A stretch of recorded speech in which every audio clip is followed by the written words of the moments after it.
Welcome to our Benita's Maternity Program antenatal class. Today we speak with Sister Talia about when to know when to go to the hospital for labor. Welcome, Sister Talia. Hi, everyone.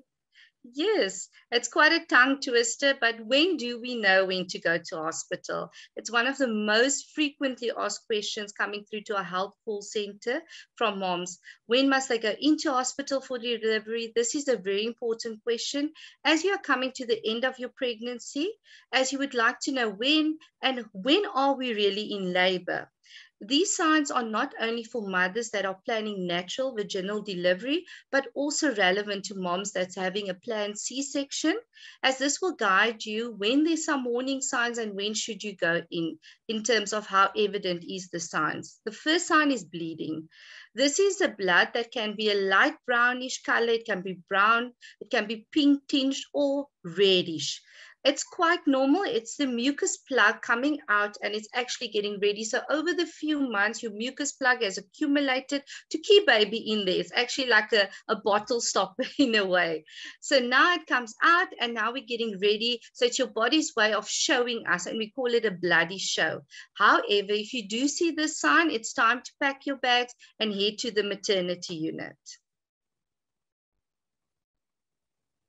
Secondly, your water breaks. So in the movies, we have all these great romantic comedies of a gush of water as the mommy standing in the middle of nowhere. It's not always like that. Some women do have the gush, but most of the time you will think, have I peed on myself? What has happened? You change your panty and your pants and you end up going to change it again. And then you should know you probably started breaking water. It's sometimes little dribbles. What you do is we really appreciated moms as midwives. If you put in a maternity pad, the thick ones, the ones that you packed in your maternity bag, put it in and come to the hospital. What we do is we look at that maternity pad, we look at the color, we look at the consistency, and we also look at the volume by actually weighing it. And then we can see how much water has passed. Remember, this is also to check if baby's in distress. The color and a lot of that amniotic fluid actually gives us an indication of baby's well-being. And the third point is the pain and contraction. This is the final part and it's the pain. Sometimes moms phone and they're like, am I in real labor? What is happening? So I generally have this is actually a good thing to keep a screenshot of on your phone because it's something that I know as a mom, and with my 3 labors, it was so different, but it was always something that at that moment, you're so panicked, you can't think, what did that midwife say on that video? So it's good to have a screenshot picture on your phone. First, you know the time is ready. If your pains are coming from your back and it's moving forward to your tummy area and it gets stronger, it lasts longer and it becomes more frequent and closer together.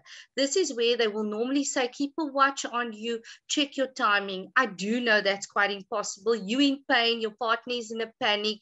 Nobody knows where's the watch in the house. I always tell moms, feel your pain. If you notice you are becoming out of breath even, those are all signs of real labor, real contractions, and please then start moving towards the hospital. As a general rule, we normally say we want it 5 minutes apart, lasting 1 minute for at least 1 hour. Bear in mind that if you want to opt for pain relief, such as your epidural, by that time, it's too close together and most probably you're going to give birth without some pain relief.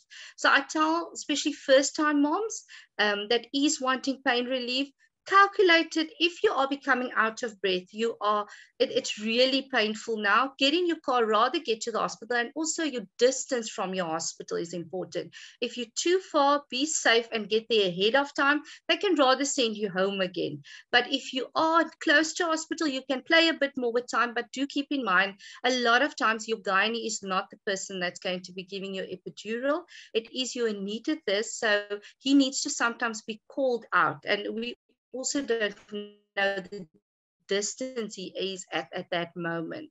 So how strong are my contractions? Is the pain to be felt from the back and it moves to my belly or pelvis? How frequent and far apart are my contractions? You will feel contractions getting increasingly closer together.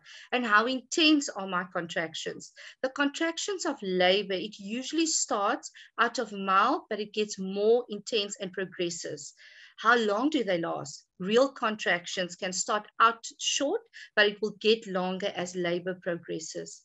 Remember, any of these signs is a sign to go to hospital. Do not wait for all three of them. If you're going to be waiting for all three, then labor would have started already and you may be getting to hospital too late. So if you see, first of all, your bloody show, get yourself packed and go to your hospital so your midwife can have a look. If you have the water and you notice a gush or dribbles of water, put in your maternity pad and get to the hospital. And thirdly, your pain and contractions, longer, stronger, shorter and more frequent together. Those are the three main elements. And yeah, remember, this is all to see that lovely Baba. So I hope this really did help you guys in knowing, because I know it's something that it does cause a lot of panic. So please do take that screenshot of it and keep it whenever you know these pains are starting, but you're unsure and you can't get your phone, you can't get in your Facebook or anything.